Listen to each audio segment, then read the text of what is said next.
Welcome back sa ating Munting Farm Channel, mga kasabungero.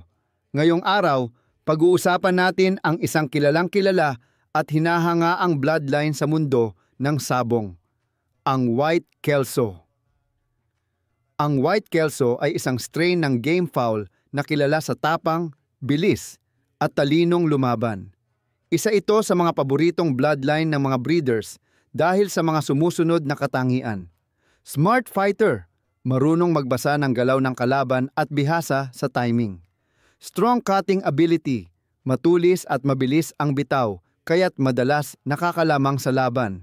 Balanced style, may kombinasyon ng ground fighting at air attack, kaya versatile sa sabungan. Matibay ang katawan, may magandang bone structure at resistensya, kaya hindi agad bumibigay sa laban. Magandang breeding potential. Kapag naipares sa ibang bloodlines, madalas lumalabas ang desirable traits tulad ng talino at cutting. Anong bloodline ang maganda i-cross sa White Kelso? Depende sa gusto mong i-enhance. Sweater para sa dagdag na power at cutting speed.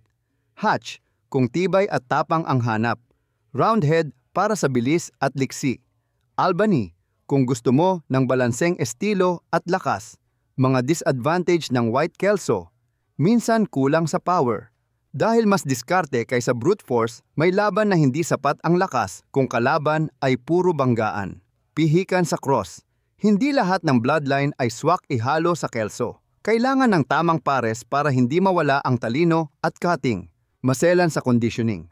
Dahil sa kanilang style, kailangan ng maayos na training at conditioning para lumabas ang galing nila sa sabungan.